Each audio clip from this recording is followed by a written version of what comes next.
Նոյան տապան տպարան, Նոյան տապան հրատարակչություն, շարվածքից մինչև տպագրում։ Զանգահարեք, գրեք, այցելեք։ Միասին պատրաստենք ձեր գիրքը, ամսագիրը կամ թերթը, որտեղ նշվելու է, տպագրված է Նոյան տապանում։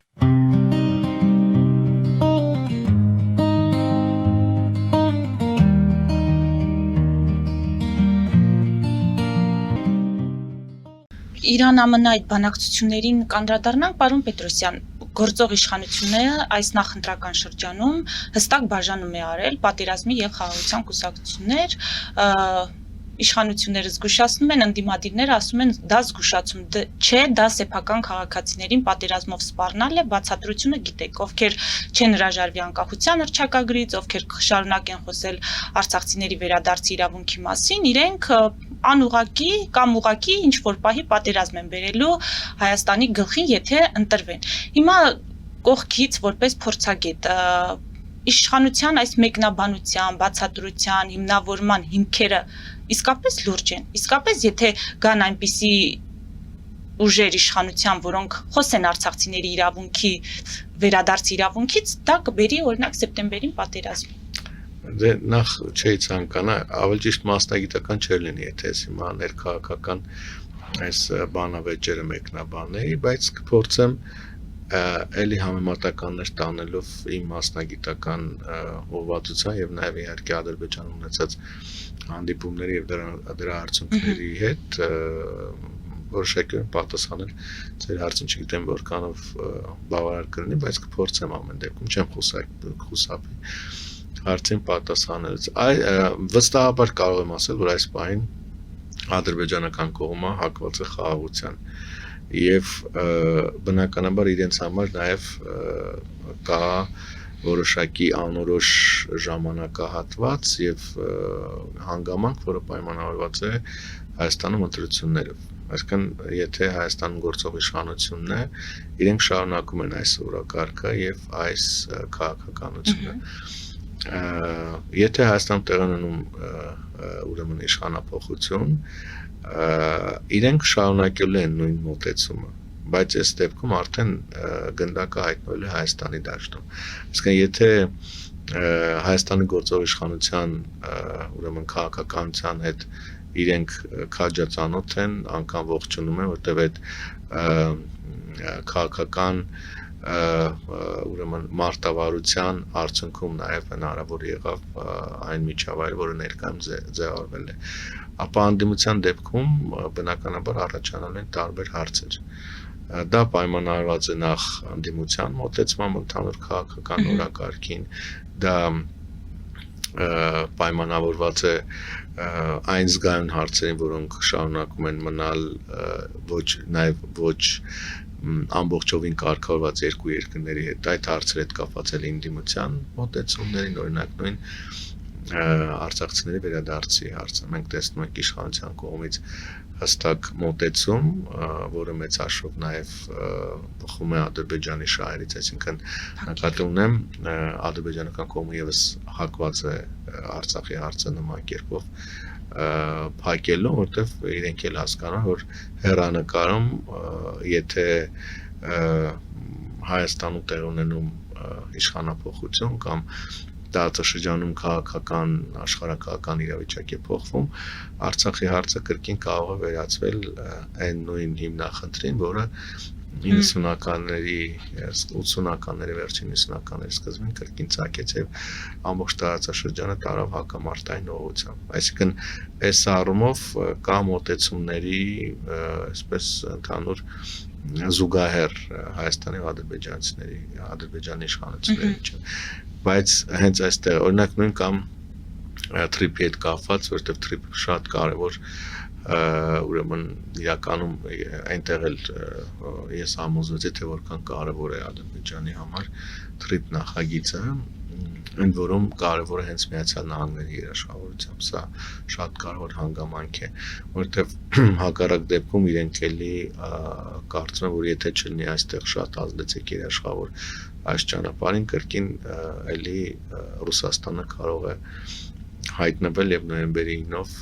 նորից տարածաշրջանը վերցնել իր։ Այսինքն նոյեմբերի 9-ը Ադրբեջանի ձեռնտու չէ։ Այս բան չէ, այս բան ձեռնտու է բնականաբար օգոստոսի 8-ը, որովհետև իրենք խնդիր ունեն Ռուսաստանի ազդեցությունը հնարավորինս չեզոքացնելու։ Նոյեմբերի 9-ով կարելի ասել, որ այն ինչ որ հնարավոր էր ադրբեջանական կողմը կարողացավ մեծ հաշվով ստանալ, եւ դա ոչ միայն կապված էր պայմանավորված պատերազմի արդյունքներով, այլ աշխարհակաղակական իրավիճակով։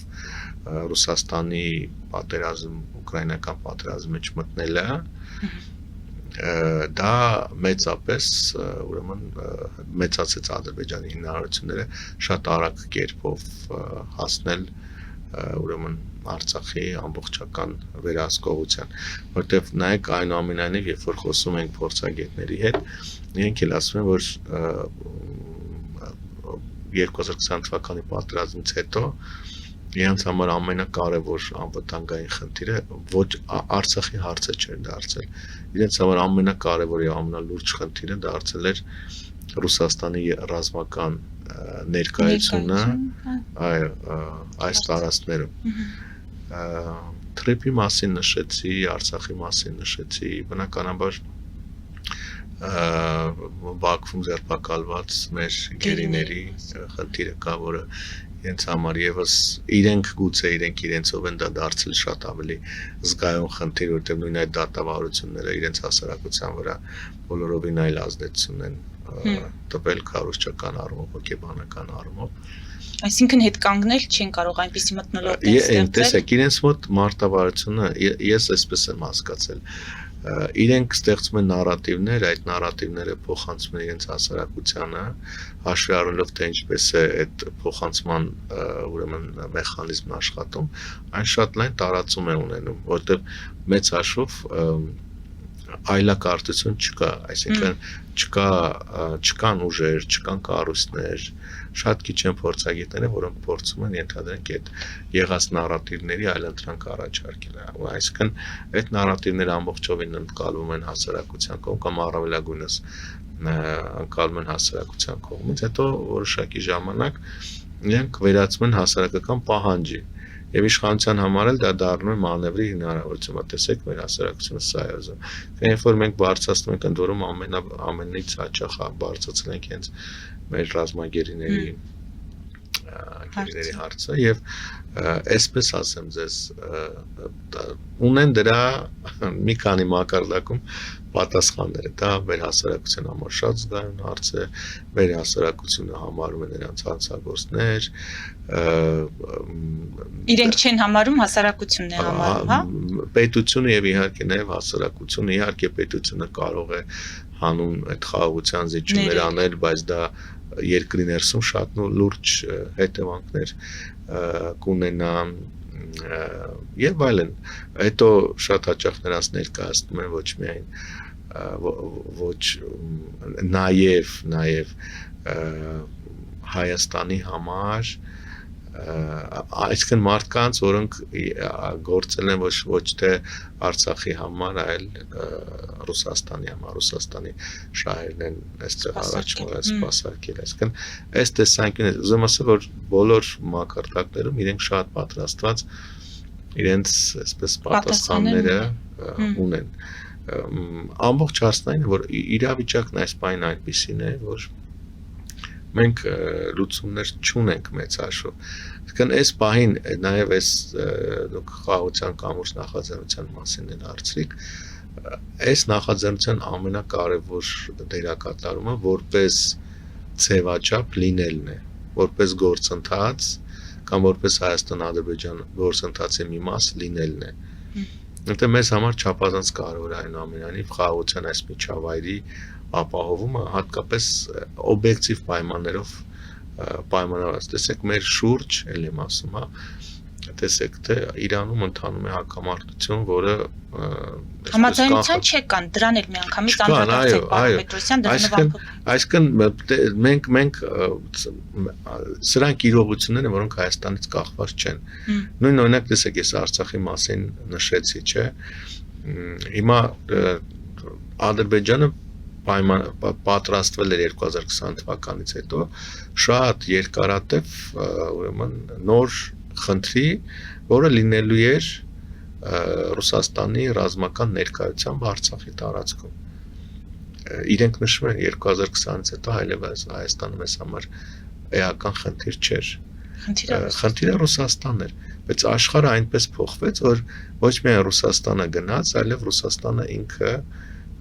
իր ստանձնած պարտավորությունները չիրականացրեց, եւ դրան էլ այսպես ածանցյալ նաեւ մենք էլ որպես ժողովուրդ ուրեմն կորցրինք մեր ուրեմն այդ մեր պատմական հայրենիքի մի հատված, որը մշտապես բնակեցված է եղել հայերով։ Կան օբյեկտիվ իրողություններ, որոնք մեզնից կախված չեն եւ մեր հնարավորություններն էլ սահմանափակ են դրանց վրա ազդելու եւ նման այդ փոթորկուն ժամանակներում աշխարհում տարածաշրջանում մեզ համար կա մեկ գերխնդիր մաքսիմալ ապահովել անվտանգությունը տվյալ դեպքում գոնե Հայաստանի Հանրապետության։ Շատ լավ, հիմա այդ փոթորիկը պարոն Պետրոսյան, հատկապես Իրանի շուրջ պատտվող, սա հանգուցալուծում ունենալու է, թե ոչ, դուք դժվար է ասել, որտեվ դժվար է, որովհետև Թրամփն է անկանխատեսելի։ Ոչ, Թրամփով չի միայն պայմանավորված իրավիճակը։ Այնուամենայնիվ, այն ինչ որ Իրանում տեղի ունեցավ այս պատերազմի ընթացքում եւ այն միջավայրը, որ ներկայում ձևավորվել է, ինքը ունենալու է երկարաժամկետ ազդեցություն տարածաշրջանի վրա։ Ընդ որում դա միայն պայմանավորված չէ Հայաստանի եւ Միացյալ Նահանգների եւ Իրանի հարաբերություններով, Իսրայելի եւ Իրանի հարաբերություններով։ Դա պայմանավորված է նաև մեր տարածաշրջանում ձևավորված իրողություններով։ Դա պայմանավորված է Իրանի եւ Ադրբեջանի հարաբերություններով, Իրանի եւ Հայաստանի հարաբերություններով։ Այնպես չէ, որ այսօր ենթադրենք, եթե Թրամփն ու ենթադրենք, ասենք, Իրանի ղեկավար իշխանությունները, Միացյալ Նահանգների եւ Իրանի իշխանությունները եկան պայմանավորվածության խնդիրները ավարտում են։ Ես կարծում եմ, այս հակամարտությունը ունենալու է երկարաժամկետ հետևանքներ։ Իհարկե, այն որ կողմերը չեկան համաձայնության, սա շատ ավելի է բարդացնում իրավիճակը, այսինքն սա նշանակում է, որ հնարավոր է երկու շաբաթյա այդ հրադադարից հետո կամ գուցե անգամ չսպասելով այդ հրադադարի ավարտը կողմերը վերսկսեն ռազմական գործողությունները։ Իսկ այդ տարածաշրջանային քաոսը ինքը միշտ կարող է տարածվել նաև մեր տարածաշրջանի վրա։ Դա այս իրավիճակը մենք տարիներ շարունակ փորձագետներս կանխատեսել ենք եւ այս համատեքստում գիտեք հետաքրքիր մի արտահայտություն արեց անգամ Հիկմետ Աջիևը, ինքը ասեց մեր շուրջ սկսվել է համաշխարհային պատերազմը եւ Հայաստանն ու Իրանը այս պահին միևնույն ուրեմն նավակում են Հայաստանն ու Իրանը, թե Հայաստանն ու Ադրբեջանը այս պահին միևնույն նավակում են, այսինքն մեր անվտանգային մարտավարներն իրար բավականաչափ նման են, հա։ Այնպես որ տարածաշրջանում աշխարհում շարունակում է բարդագույն իրավիճակ մնալ, շարունակվել, Հայաստանի հնարավորությունները շարունակում են սահմանափակ մնալ, շատ սահմանափակ անգամ, եթե անգամ 2020 թվականից հետո ասում ենք սահմանափակ, հիմա շատ սահմանափակ, որտեղ անգամ աշխարհի հետ կապը մնացել է ընդամենը մեկ հարևանի միջոցով, հա։ Մեր փաստացի նայեք, մեր 5 խոշոր 5 չէ, 7 խոշոր առևտրատնտեսական գործընկերներից 3-ի հետ, որոնցից են Իրանը, Արաբական Միացյալ Էմիրությունները եւ